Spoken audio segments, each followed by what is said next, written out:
Yo quiero leer el capítulo 11 del libro de Nehemías y vamos a compartir ahí. Nehemías, capítulo 11. Lo voy a leer en la versión Reina Valera. Lleva unos 4 minutos y medio la lectura, así que lo podemos leer tranquilos y pausados. Si hay algún nombre que pronuncio mal, que probablemente pase, cuando mucho no se ría, pero estemos atentos a lo que Dios está hablando. Dice así la palabra de Dios, comienza a leer. Habitaron los jefes del pueblo en Jerusalén, mas el resto del pueblo echó suertes para traer 1 de cada 10, para que morase en Jerusalén, ciudad santa, y las otras 9 partes de las otras ciudades. Y bendijo el pueblo a todos los varones que voluntariamente se ofrecieron para morar en Jerusalén. Estos son los jefes de la provincia que moraron en Jerusalén. Pero en las ciudades de Judá habitaron cada uno en su posesión. En sus ciudades, los israelitas, los sacerdotes y levitas, los sirvientes del templo y los hijos de los siervos de Salomón. Versículo 4. En Jerusalén, pues, habitaron algunos de los hijos de Judá y de los hijos de Benjamín. De los hijos de Judá, Ataías, hijo de Usías, hijo de Zacarías, hijo de Amarías, hijo de Shefatías, hijo de Mahaleel, de los hijos de Fares. Y Maasías, hijo de Baruch, hijo de Colosé, hijo de Asaías, hijo de Adaías, hijo de Joiarib, hijo de Zacarías, hijo de Siloni. Todos los hijos de Fares que moraron en Jerusalén fueron 478 hombres fuertes. Estos son los hijos de Benjamín: Salú, hijo de Mesulam, hijo de Joed, hijo de Pedaías, hijo de Colaías, hijo de Masías, hijo de Itiel, hijo de Jesaías. Versículo 8. Y tras él, Gabaí y Salai, 928. Y Joel, hijo de Sicri, era el prefecto de ellos. Y Judá, hijo de Senúa, el segundo en la ciudad. De los sacerdotes, Jedaías, hijo de Joiarib, Jaquín, Seraías, hijo de Hilcías, hijo de Mesulam, hijo de Sadoc, hijo de Meralot, hijo de Aitob, príncipe de la casa de Dios. Y sus hermanos, los que hacían la obra de la casa, 822. Y Adaías, hijo de Joram, hijo de Pelaías, hijo de Amsi, hijo de Zacarías, hijo de Pasur, hijo de Malquías. Y sus hermanos, jefes de familia, 242. Y Amasai, hijo de Azarel, hijo de Asaí, hijo de Mesilemot, hijo de Imer. Y sus hermanos, hombres de gran vigor, 128, el jefe de los cuales era Sabdiel, hijo de Gedolim. Versículo 15. De los levitas, Semaías, hijo de Asub, hijo de Azricam, hijo de Asabías, hijo de Buni. Sabetaí, hijo Zabad. De los principales de los levitas, capataces de la obra exterior en la casa de Dios. Y Matanías, hijo de Micaía, hijo de Sabdí, hijo de Asaf, el principal, el que empezaba las alabanzas y acción de gracias al tiempo de la oración. Bacbuquías, el segundo de entre sus hermanos. Y Abdá, hijo de Samúa, hijo de Galal, hijo de Jedutum. Versículo 18. Todos los levitas en la ciudad eran 284. Los porteros, Acub, Talmón y sus hermanos, guardas en las puertas, 172. Y el resto de Israel, de los sacerdotes y de los levitas en todas las ciudades de Judá, cada uno en su heredad. Los sirvientes del templo habitaron en Ofel. Y Sía y Gispa tenían autoridad sobre los sirvientes del templo. Versículo 22. Y el jefe de los levitas en Jerusalén era Uzi, hijo de Bani, hijo de Asabías, hijo de Metanías, hijo de Micaía y de los hijos de Asaf, cantores sobre la obra de la casa de Dios. Porque había mandamiento del rey acerca de ellos y distribución para los cantores para cada día. Y Petaías, estoy en el verso 24, hijo de Mesabel, de los hijos de Sera, hijo de Judá, estaba al servicio del rey en todo negocio del pueblo. Y tocante a las aldeas y sus tierras, algunos de los hijos de Judá habitaron en Kiriat Arabá y sus aldeas, en Dibón y en sus aldeas, en Jecabeel y sus aldeas, en Jesúa, Molada y Bet-Pelet, en Hazar Sual, en Beerseba y sus aldeas, en Siclag, en Mecona y sus aldeas, en Rimón, en Sora, en Jarmut, en Sanoa, en Adulam y sus aldeas, en Laquis y sus tierras, y en Aseca y sus aldeas, y habitaron desde Beerseba hasta el valle de Hinnom. Verso 31.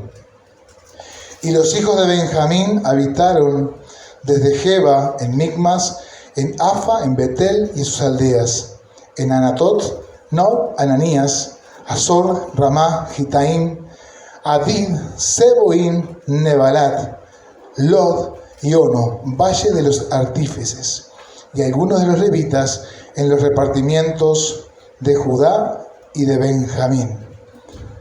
Qué lindo pasaje para un buen devocional, ¿no?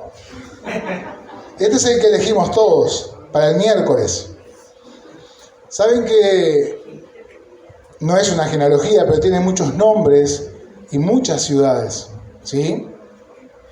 Y a mí me gustaría plantearle que cuando leo este pasaje o esta escritura, yo no sé si es por mi instinto de fletero, que pienso en una gran mudanza. Capaz que por mi trabajo y una desviación me lleva a pensar en eso. Pero por lo que dice el primer verso, ¿no? Dice, se mudaron para Jerusalén. Y ahí comienza a decir nombres y zonas geográficas que uno empieza a buscar y ve que todas y cada una es de gran importancia. No solamente los nombres, sino quiénes fueron. La mudanza genera estrés. La mudanza genera cansancio. La mudanza revela que hay lugares que no limpiamos bien. La mudanza trae agotamiento mental. Perdemos, rompemos. La mudanza trae problemas a la familia. Y de esta gran mudanza que acá vemos que está aconteciendo, o por lo menos aún me deja verlo de esa manera, no va a ser la excepción. ¿Saben cuando uno se muda? No solamente tiene que calzar los muebles que tiene en la casa que va, que no son de las mismas dimensiones, sino que hay otras cosas a tener en cuenta. La escolaridad de los niños, si tenemos hijos, ¿dónde está la escuela? ¿Qué ómnibus me tomo? Porque ahora cuando yo vivía en el Prado, pero ahora vivo en Nuevo París, ya no es lo mismo.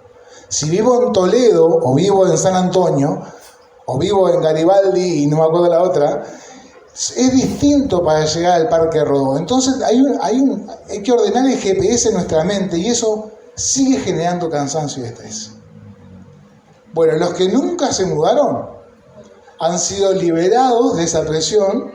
Los que se mudaron más de una vez ya saben muy bien que no estoy mintiendo en nada. Pero no es que vamos a hablar solamente de una mudanza, de lo que nosotros podemos vivir, porque lo que leímos fue el libro de Nehemías, que está en la Biblia. De alguna manera podríamos decir que estamos en el texto de una gran mudanza colectiva, entonces, para ir cerrando este pensamiento. Si bien leímos todo el pasaje para conocerlo, era para no privarlos de una lectura, capaz que un poco torpe, lo reconozco, pero es un pasaje que tiene 36 versículos, tampoco es tan aterrador. Vamos a trabajar y meditar en los dos primeros versos, en el 1 y en el 2. Ahí vamos a sacar, a extraer por lo menos la mayor enseñanza que quiero compartir hoy. Pero no sin antes por lo menos dar un pantallazo de una ciudad y de algún nombre, si les parece. al azar, mire así. Dice así, dice, bueno, ¿cuál? En realidad busqué lo que la Biblia explica o estudiosos nos han dejado hoy en la nube, en internet, mucho más fácil, de qué lugar ocupaba físicamente una ciudad y con qué propósito estratégico podía estar esa ciudad ahí y por qué. Entonces, otros 34 versículos que no vamos a ahondar, voy a elegir el verso 31. Y ahí menciona, dice, y los hijos de Benjamín habitaron desde Geba. Les voy a leer de estas una sola de las ciudades que nombra, que son más de 20.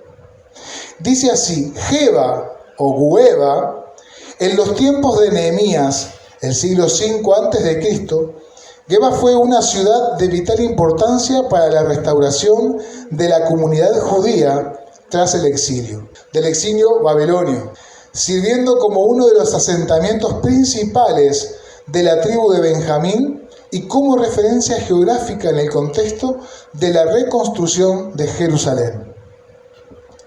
Puntos claves sobre Geba en el libro de Nehemías. Asentamiento de los benjamitas. Según el verso 31, la reconstrucción de los muros en Jerusalén, parte de la gente de Benjamín regresó y vivió en Geba, Migmas, Ahías, Betel y sus asentamientos cercanos. Un reasentamiento estratégico. Geba era una ciudad levítica situada en el territorio de Benjamín, a menudo mencionada junto a otras ciudades del área de Jerusalén. ¿Para qué? Para indicar cercanía, proximidad con la capital. En resumen, en tiempos de Nehemías, Geba pasó de ser una ciudad en ruinas o ruinosa a ser un lugar habitado estratégicamente por los descendientes de Benjamín durante el periodo de restauración post-exílica. Hablamos del verso 31 y una de las ciudades, ¿verdad? Y vieron que hay una idea, no fue al azar. Y vamos con otra ciudad. Vamos al verso 21, que ya lo leímos, tendrían que acordarse de memoria. Sí, claro. El verso 21 nos nombra, dice, los sirvientes del templo, ¿dónde habitaron? En Ofel. Bueno, les cuento de Ofel. Esto no es para que lo recuerden, solamente ver que cada punto cardinal y cada ciudad que nombre, y cada nombre con un fin específico. ¿Bien?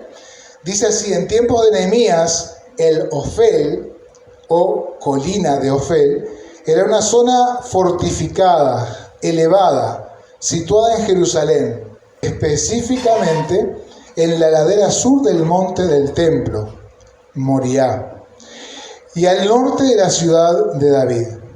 Punto clave sobre Ofel en esta época, su geografía. Se encontraba entre el valle de Cedrón al este y el valle central Tiropeo al oeste, en la parte más alta y estrecha de la cresta oriental que conecta el templo con la antigua ciudad de David. Importancias en la época de Nehemías de esta ciudad. Era un lugar estratégico de defensa donde residían los netineos, que eran los servidores del templo. Según Nehemías 3, 26 y 27, los sirvientes del templo que vivían en el Ofel hicieron reparaciones significativas en la muralla, concretamente enfrente a las puertas de las aguas, al oriente de la torre que sobresale. Característica de este Ofel, o de este Opel, dice que era una ciudad escarpada, o sea, así, muy inclinada, fuertemente amurallada y que servía de protección extra para el área del templo desde el lado sur. La palabra Opel se escribía O-P-H-E-L, no se pronunciaba Ofel, dice que significa colina, montículo o elevación, y se refería a una zona fortificada y elevada en la ciudad. Durante la reconstrucción liderada por Nehemías, el Ofel fue un punto clave para proteger el acceso sur al templo. Si uno lee Nehemías, va viendo que él sale del campo, ve los muros en sus condiciones y empieza a ubicar gente, de acuerdo a donde les tocaba reparar la muralla. Y ahí nombramos dos lugares donde mucha gente trabajó. Y eran puntos estratégicos. Aquí algunas de las ciudades. Bueno, por un tema de tiempo, no vamos a desarrollar y apoyarnos en los nombres. Lo que quería hacer es que esta gran mudanza, esta gente que se fue a lugares y que habitó lugares de la tierra de Judá y de Benjamín, era con un propósito específico y estratégico de parte de Dios, usando a Nehemías de una manera que cuando entramos en el texto a ver, decís, wow, cada detalle tenía su particularidad y por algo se hacía. Cuando leemos nombres suena un poco tedioso y aburrido, pero lo lindo es entrarle al texto. Para entender un poquito más lo que está pasando acá, porque arrancamos a leer y lo planteo como una gran mudanza. El contexto general. El pueblo de Dios, que había sido muy glorioso en la época de David, en la época de Saúl, David y Salomón, que fue lo más alto, 1000 años antes de Cristo más o menos, fue su cumbre, ¿no? Fue el lugar donde la reina de Saba dice que fue a visitar al rey Salomón y quedó sorprendida y le dijo, la verdad que lo que me han contado de la belleza y cómo tú tienes a tus sirvientes sobrepasa lo que me podía imaginar. Y quedó sorprendida. Bueno, esa fue el esplendor. Pero el pueblo de Dios tiene una gran particularidad cuando leemos la Biblia, es que el pueblo de Dios desobedece a Dios, se sale de sus ordenanzas y comienza a pecar contra Dios. Uno de los mayores pecados, ¿cuál es? La idolatría. Comienza a volverse a dioses paganos. Y Dios comienza a hacer ¿qué? Dios no agarra a nadie del cuello y lo lleva así. Es con cuerdas de amor. Y aquellos que deciden seguir a Dios, es necesario que le busquen. En este contexto, el pueblo de estar en la cumbre, de ser una nación pequeña, entre grandes naciones, se fue sumergiendo hasta que Babilonia vino y lo arrasó. El imperio asirio también. Entonces quedaron menguados. En un contexto de muchos años, la nación se destruyó. Hubo una gran deportación hacia Babilonia, no se fue todo el mundo, pero parte quedó.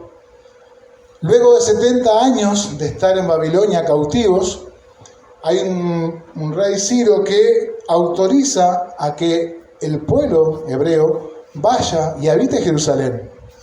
Y ahí Dios usa 3 personas importantes, que lo podemos ver en los libros de Esdras y de Nehemías, que es el que estamos viendo hoy. Usa a Zorobabel, ¿sí? Zorobabel, un líder judío crucial para el exilio, dirigiendo el primer grupo de exiliados que va y habita en Jerusalén. Lideró la reconstrucción del templo echando los cimientos. Luego tenemos a Esdras, lo estoy resumiendo muy rápido, ¿verdad? Tenemos a Esdras, que era un sacerdote, un maestro de la ley, que enseñaba a los judíos las ordenanzas del libro de Moisés. Y después tenemos, a través de Esdras viene una reforma espiritual que se produce a través de la palabra de Dios expresada y leída. El pueblo se quebranta delante de Esdras cuando empieza a leer la ley. Y creo que no hace mucho no se predicó un pasaje que hacía mención a esto. Y luego tenemos a Nehemías, que es el libro que estamos viendo hoy, uno de los capítulos. Y Nehemías lo que hace es la reconstrucción de los muros, de las murallas que rodeaba Jerusalén. Hay algo muy particular en los 3 hombres que nombré: Zorobabel, Esdras y Nehemías. Los 3 son usados por Dios como una herramienta muy buena, y a los 3 les pasa algo muy parecido. Hay un decreto de un rey persa que los deja ir. Ellos tienen, cuando van a hacer la obra, que van con una buena campaña y respaldados por el imperio, se encuentran con trancas, se encuentran con trabas, desde afuera y desde dentro. Y los dos libros, Esdras y Nehemías, nos dejan ver que los 3 varones hicieron frente a la situación. Entonces llegamos a esta instancia donde el pueblo ya estaba, o sea, parte de gente se había venido a vivir a Jerusalén, el templo estaba armado, los muros estaban levantados, pero ¿qué faltaba? Faltaba gente. Había que mudar gente para Jerusalén. Y acá vamos a trabajar en los 2 versículos que vienen ahora. Para que una iglesia crezca, o para que un comercio crezca, para que un club crezca, es necesario que haya gente. Nehemías se encuentra con lo mismo. Estaba todo pronto, lo que no había habitantes. Entonces lanza una propuesta de lo que ya leímos. Habitaron los jefes del pueblo en Jerusalén. Eso es una buena señal. Vieron que cuando arranqué la predicación dije, es bueno tomar por lo menos alguna enseñanza o varias enseñanzas para la vida en comunidad o para la vida personal. Y acá es un mensaje para los líderes de las comunidades, de la iglesia. Acá los líderes dicen que ellos fueron primeros y habitaron Jerusalén. Estaban comprometidos con la obra que se estaba realizando. Había líderes del pueblo que estaban decididos, que fueron con sus familias a habitar Jerusalén. Es una buena señal al liderazgo entonces por el compromiso que muestra este primer verso. No solo decir qué hacer, por dónde ir, dónde parar o hasta dónde vamos, sino estar de palabra y de hecho habitando en Jerusalén o haciendo lo que decimos. Estaba todo pronto. Y saben, cuando uno lee el pasaje, ¿cuáles eran las personas que se mudaron para Jerusalén, no? El verso 1 dice que los jefes del pueblo. El verso 10 nos dice que los sacerdotes. El verso 15 nos dice que los levitas. El verso 19 nos habla de porteros. El verso 21, los servidores del templo. Y el verso 22 nos habla de cantores. Creo que se está prestando la idea para un buen culto, para una buena celebración, para tiempos de alabar a Dios y de declararlo Señor. Esos eran la idea de los que viajaron y lo que da el pasaje. Cantores, sacerdotes, levitas, porteros, servidores y jefes del pueblo. Ahora vuelvo a lo que estaba. Los principales del pueblo no solamente dijeron, Nehemías se le ocurrió una idea y mandó a echar en suertes que 1 de cada 10 habitantes de Judá y de Benjamín habitara en la capital. Y ahí da un montón de números. Saben que estratégicamente está bien, porque dice, bueno, si los habitantes son tantos, yo me aseguro que en la capital haya gente, de esta gente, servidores, nos aseguramos una buena atención a lo que al culto se refería, y aparte gente. Nehemías creo que estaba pensando que una ciudad que estaba amurallada, pero sin guarda, cualquier ejército podría vencerlo nuevamente y volver a romper las murallas, ¿verdad? No tiene sentido una muralla levantada si no hay guarda, porque viene un ejército grande y te la vuelve a romper. Entonces tenía que generar alguna manera. ¿Saben que leí un comentario que decía que aparentemente si uno leía con cuidado el primero y el segundo versículo de lo que estábamos leyendo recién, era como que daba la opción. Entonces, echamos suertes, 1 de cada 10, uno salía y se iba a Jerusalén. Y esa mudanza, mis amigos, de la tribu, aunque fueran cercanas, era dejar tu lugar. Era donde hoy estás cómodo, que sabés que pasa el 104 a tal hora, o que pasa el R20, y que ya tenés todo bajo control. Habla de salir de tu lugar de confort, y porque echaron suerte y cayó sobre ti, tenés que irte con toda tu familia a habitar en la capital. Hay quien dice que uno podría rechazar la opción, y por eso el verso 2 dice que el pueblo bendijo a los que voluntariamente se habían ofrecido a habitar Jerusalén. Pero Nehemías era un gobernador, y cuando salía una orden desde el imperio que él representaba, él en realidad era una orden que no se podía cambiar. Lo puntual es que tenían que mudarse el 10% para ir y habitar en Jerusalén. Y esta mudanza generalizada no era cómoda. El verso 2 dice: mas el resto del pueblo echó suertes. ¿Para qué? Para traer 1 de cada 10 para que morase en Jerusalén, la ciudad santa. Mas el resto echó suertes puede señalar de que no había mucho interés. Porque si había que echar suertes para que la gente fuera, por lo menos me deja preguntarme, si yo estoy acá en mi casa, ya tengo mi quinta hecha, mis hijos están estudiando, ¿para qué me voy a mudar si estoy bien? ¿Para qué quiero ir a un lugar donde se está haciendo algo nuevo? Esta nueva localidad, de una tierra que me contaron que eran de nuestros padres y que la perdimos. Nehemías aseguraba entonces que el 10% sería habitante de la capital. En su pensamiento calculo que también pensaba en la defensa de la ciudad y pensaba estratégicamente para la defensa. La muralla debía ser defendida.